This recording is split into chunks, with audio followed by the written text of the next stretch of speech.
How are you all doing? Hey guys, welcome back to White Coat, Red Bottoms. This is Dr. O. And it's Dr. A. We're so How you happy to guys have doing you today? back. Oh, very happy to have you back. Yes. So what do we have for the agenda today?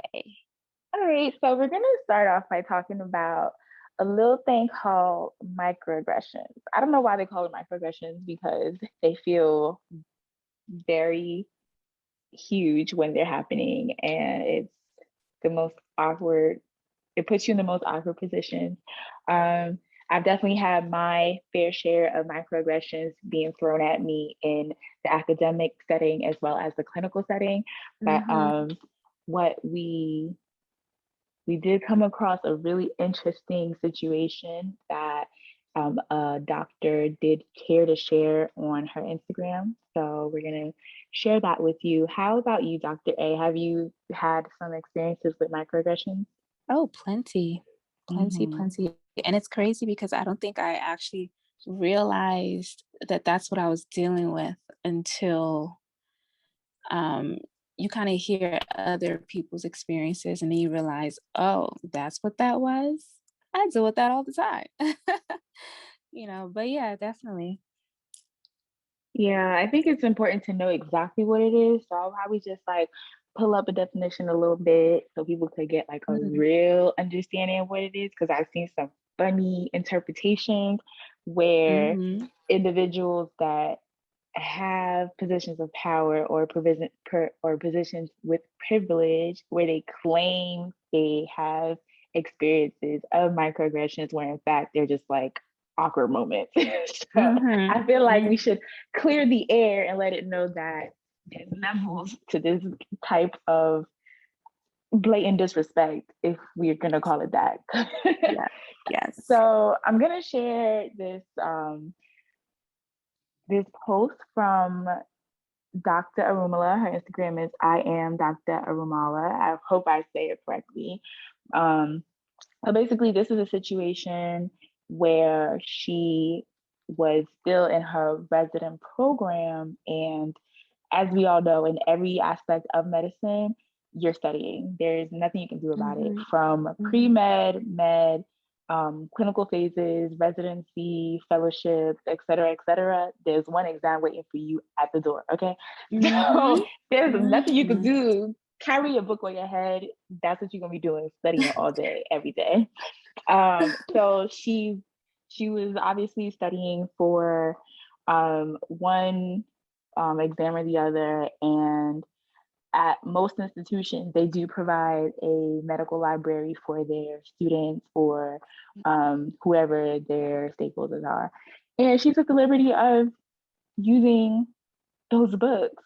Tell me why she got a nasty gram from, I believe, her chief resident, and it was just crazy. They made it out to seem as if she stole the books, believe it or not.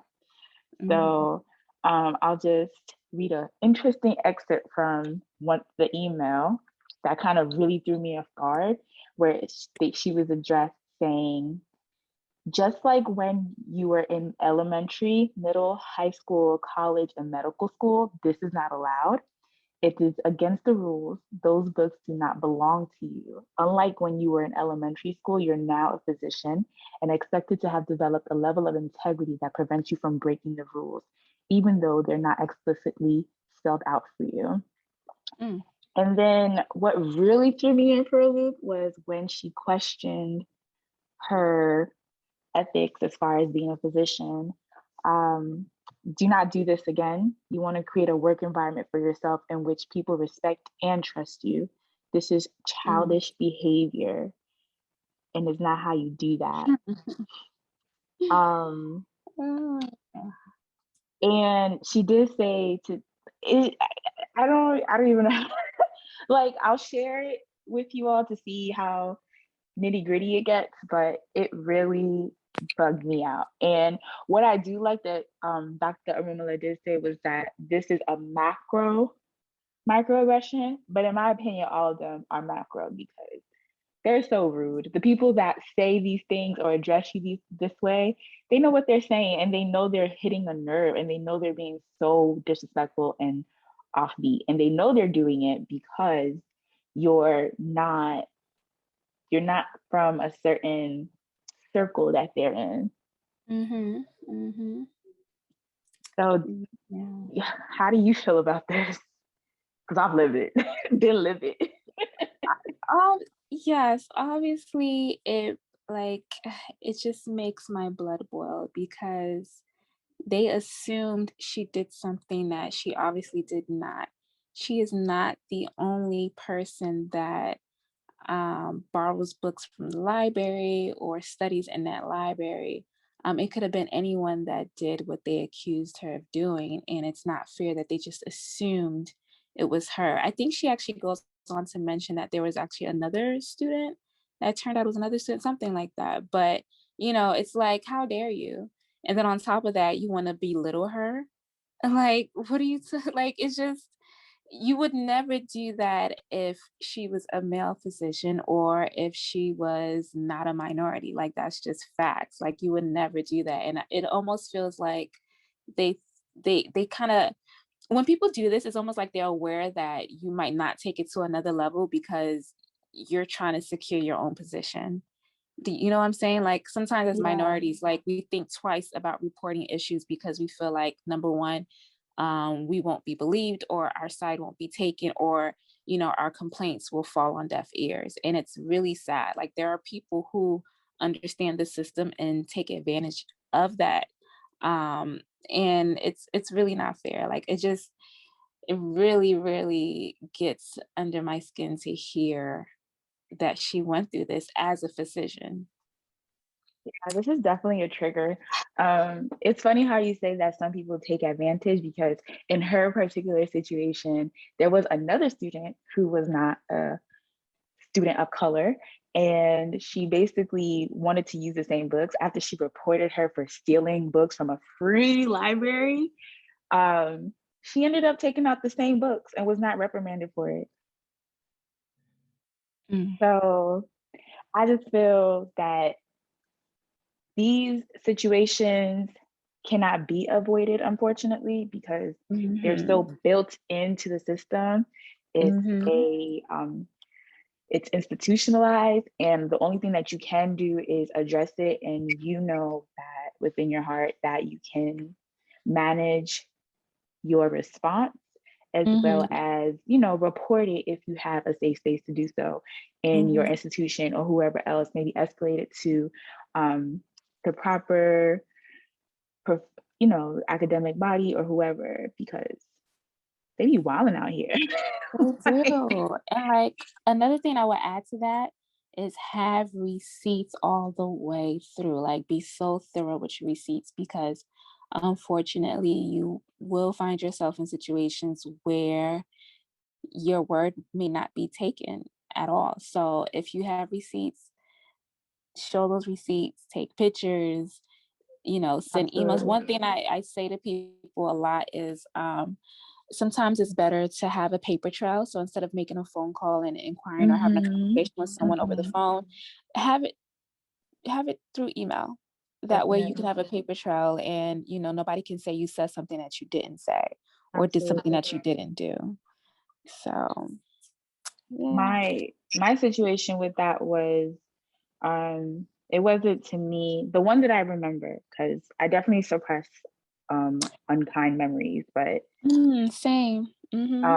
what the one that I remember was we were in the OR, and it was actually around the time of that whole Kaepernick situation where Mm-hmm. Colin Kaepernick was kneeling down Mm-hmm. out of protest for the gruesome acts that were being done to African American men by the police.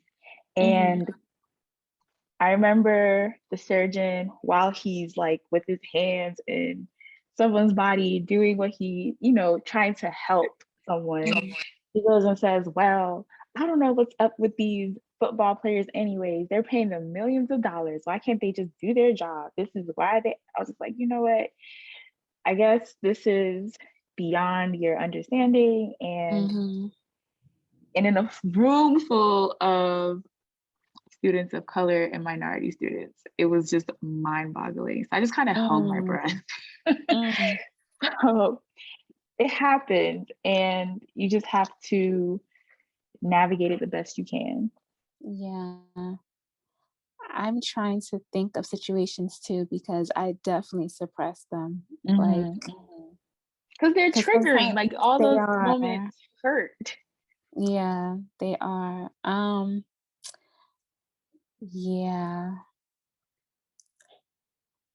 I guess the best thing for me is like, what would you do in those situations, right? Like, do you respond? Do you ignore it? Do you educate the person? Do you let them know it's offensive? Like, what do you do in those situations? How do you handle it? Like sometimes it's best if the situation is one where um I guess you won't necessarily be penalized. You can try Mhm. to educate the person and say, hey, well, technically, this is offensive, or Mhm. what you're saying is inappropriate. Or if it's a situation where you will be penalized, sometimes you do have to keep quiet but take notes, you Mhm. know. Because, like, for Yeah. example, Dr. Arumula did, she didn't say anything until her residency was over because she wanted to make sure she secured her position, right? Is that what Mhm. she did? She wanted to make sure she secured her position and, didn't have any adverse reaction done to her because she decided to speak out. And sometimes you have to do that That's what too it seems like because, she did. yeah, sometimes you have to, keep quiet because unfortunately you're not sure how these people are going to respond and you don't want Mhm. to do a situation that jeopardizes your future. Yeah, But and like this is tough. it's important to really understand what a microaggression is, because I like Mhm, I said earlier, somebody who just throw the word around and mhm. it's not applicable to them. So Yeah. basically, a microaggression is an indirect, subtle, unintentional discrimination against members of a marginalized group.